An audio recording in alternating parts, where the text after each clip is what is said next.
Louvado seja nosso Senhor Jesus Cristo. Para sempre seja louvado. Irmãos e irmãs, a palavra de Deus desta sexta-feira, da quinta semana da Páscoa, nos convida a meditarmos, separei para nossa reflexão, três temas. Primeiro, dois que nós já abordamos ontem na festividade de São Matias, porque o Evangelho é o mesmo, diferente apenas 3 versículos. Mas abordando hoje por aspectos, digamos, com vertentes diferentes. Primeiramente, há o chamado de Deus. Deus que escolhe, como o próprio Jesus nos colocou no Evangelho de hoje: não fostes vós que me escolhestes, mas fui eu que vos escolhi e vos designei para ides e para que produzais fruto, e o vosso fruto permaneça. A escolha de Deus não recai sobre aqueles cujas qualidades humanas nós pensamos que poderia recair, mas recai sobre aqueles aos quais o próprio Deus, por desígnios conhecidos por Ele, escolhe. Muito nos inspira a escolha do próprio Davi para ser rei no Antigo Testamento, quando lá Deus enviou o profeta Natã para ungí-lo como rei de Israel. E quando Jessé, pai de Davi, fez vir os seus filhos, primeiro o profeta achou que fosse mais forte, mais vistoso, e Deus disse não é esse. Depois achou que fosse o mais inteligente, e Deus disse não é esse. Quando ele apresentou todos aqueles que ali estavam no momento, e Deus não havia escolhido nenhum, o profeta disse: tem mais alguém? Ele disse: tem um pequeno que está no campo, cuidando do rebanho. Chamai-o, pois só quando ele chegar é que vamos nos sentar à mesa. E quando ele chegou, o profeta então entendeu, pelos sinais de Deus, que era aquele que Deus havia escolhido, ungiu para ser o rei de Israel. Dentro dessa escolha, nós podemos enxergar, caríssimos irmãos e irmãs, a vontade de Deus, como disse: não melhor, não maior, não mais vistoso, não mais sábio, não aquele que se apresenta com as qualidades humanas, visivelmente falando, competente, mas sim aquele que Deus escolheu. E claro que a escolha de Deus recai não por uma visão aparente, superficial, visível aos olhos humanos, não. Ela recai sobre aquele que tem um coração voltado para o Senhor. Deus olha o coração, vê o que está por dentro. Jesus deixou bem claro nas suas colocações que olhava o interior de cada pessoa, tanto na sua bondade quanto na sua também não correspondência a Deus. Mas para escolher os enviados de Deus e para enviá-los em missão, claro, Deus vai escolher aqueles que de fato têm um coração voltado. Podemos dizer um coração contrito e humilde. Como nós respondemos: um coração contrito e humilde, ó Deus, não há vez de desprezar. Assim aconteceu a escolha, como acabamos de mencionar, de Davi. Assim aconteceu a escolha também dos apóstolos. Muitos deles poderiam dizer que não tinham condições, que eram até mesmo pecadores. Mas não obstante seu pecado, houve a decisão essa de seguirem fielmente os passos de nosso Senhor Jesus Cristo. Decisão essa pautada, seguida de uma atitude de conversão. Mateus, podemos dizer outro que foi o escolhido de Deus também para uma missão de exemplo de fé, o próprio Zaqueu, que na sua atitude de conversão manifestou-a claramente no momento em que Jesus o chamou e disse: Se defraudei alguém, vou devolver 4 vezes mais. Pois bem, o chamado de Deus exige a atitude de conversão, decisão de seguimento da pessoa, da proposta, da missão de que nosso Senhor Jesus Cristo indicar, mas exige também uma atitude de conversão. Conversão essa que é constante na vida de cada cristão e tem que ser constante na vida de cada um de nós. O chamado de Deus exige também, no segundo momento, caríssimos irmãos e irmãs, podemos dizer como refletimos ontem, a decisão de vivenciar uma ação que é fundamental a todo escolhido de Deus, o amor. Jesus nos apresenta hoje o mandamento do amor, como falamos ontem. Não é uma escolha, mas é um mandamento. Mas esse mandamento que faz parte da vida dos escolhidos de Deus está, podemos dizer, intrinsecamente enraizado. Faz parte de toda a missão do ser cristão. Escolhido aqui não só o Papa, os bispos, sacerdotes, diáconos, não. Escolhido aqui todas as pessoas, todos os cristãos que foram chamados pela fé, pelo batismo, a seguir os passos de nosso Senhor Jesus Cristo. E por isso ele nos diz: o meu mandamento é que vos ameis uns aos outros, assim como eu vos amei. E no final conclui. Vejam como é uma ordem para todos os cristãos. Isto é o que vos ordeno: amai-vos uns aos outros. Muito nos faz refletir uma frase de São João da Cruz, cuja festividade nós celebramos no dia 14 de dezembro, o sinal dia que também me ordenei, escolhi para a minha ordenação. E São João da Cruz nos diz claramente, refletindo sobre a vida de Cristo, sobre a vida do cristão.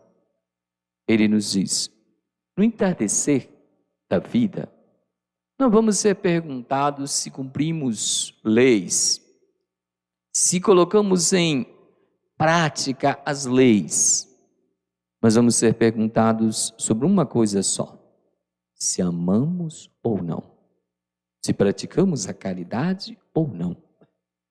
Ou seja, no momento em que formos chamados desta vida para a eternidade, a pergunta será esta: amaste-me nas situações que te foram apresentadas, nos irmãos que encontrastes pela vida?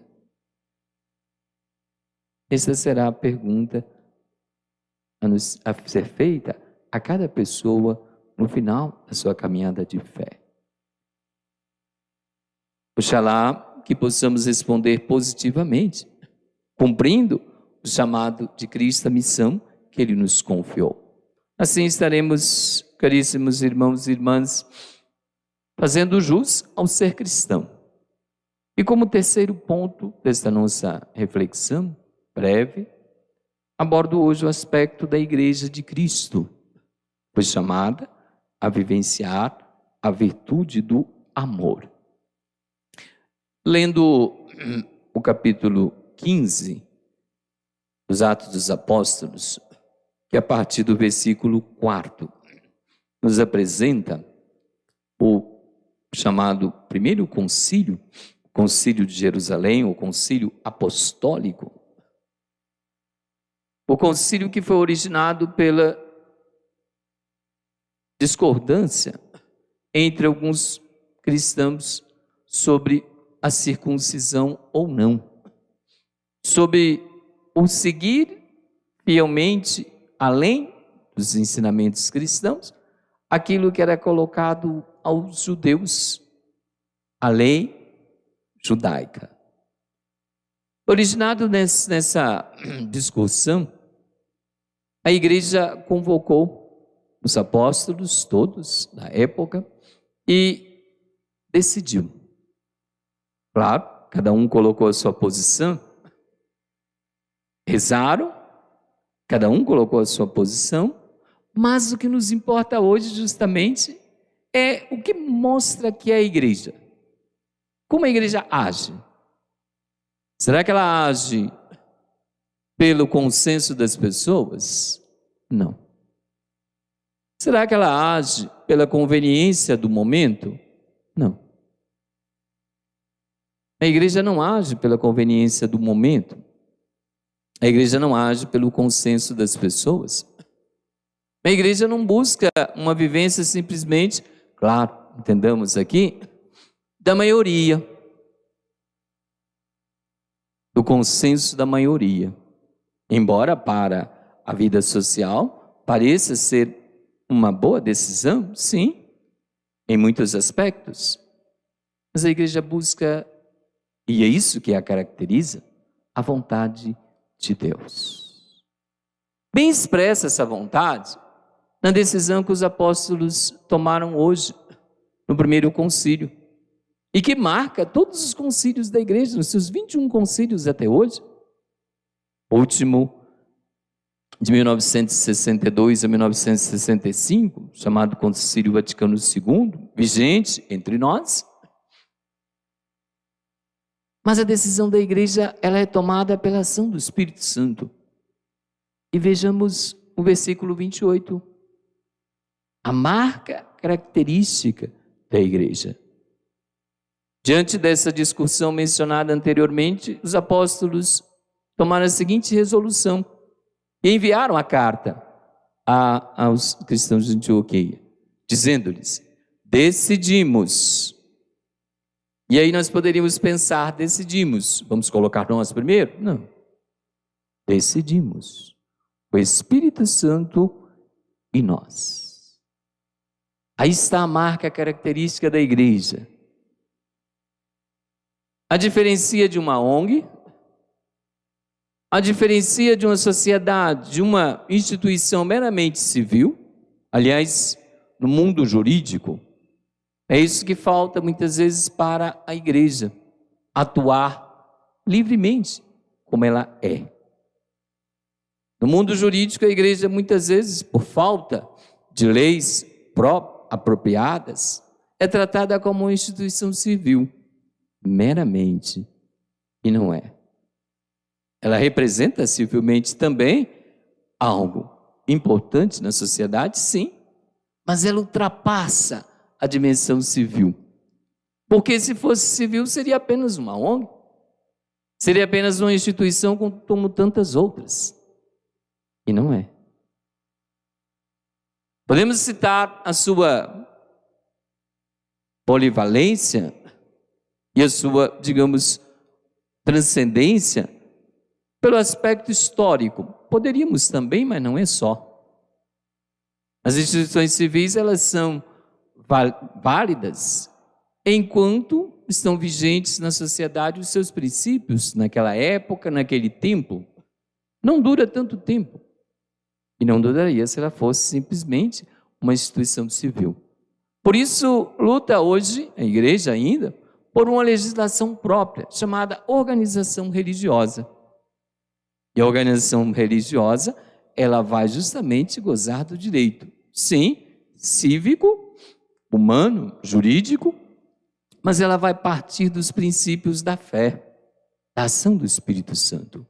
Isso marca para nós o que é a igreja. Decidimos, o Espírito Santo e nós. Precisamos hoje rezar, precisamos agir para que de fato essa dimensão da igreja seja reconhecida cada vez mais. Pelos cristãos, sim, mas não só pelos cristãos, por todas as pessoas, por aqueles que também não professam a fé, são chamados a professar, mas são livres, mas que respeitem a posição da igreja, a instituição de igreja, que é, de fato, humana, sim, mas primeiro é divina. Divina porque age guiada pela ação do Espírito Santo. Se ela fosse meramente humana, ela iria sim gozar dos princípios só da ação civil. Mas por ser também divina, ela vai gozar também dessa característica da ação do Espírito Santo. Então, caríssimos irmãos e irmãs, que assim nós possamos entender e assim nós possamos também agir.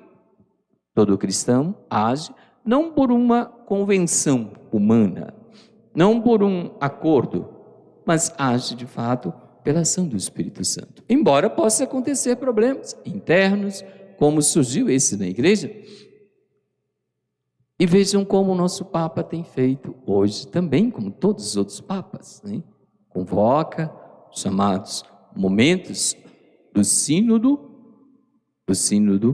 a respeito de um assunto, ouve as pessoas, ouve os vários representantes dos vários continentes, dos vários países, especialistas, mas a decisão não é de acordo com a convenção de cada um, com pressão midiática, com insistências, não. Com aceitações, com agradabilidades, não. A decisão é pela ação do Espírito Santo, ser igreja. E é justamente isso que marca os documentos da igreja, que marca a igreja e que a faz perdurar séculos e séculos, milênios na história humana. Que assim possamos entender a igreja de nosso Senhor Jesus Cristo, que é a mesma, cuja fé não muda. Mudam sim as ações, as formas de agir, a maneira pastoral de abordar, de evangelizar, muda, mas é sempre a mesma.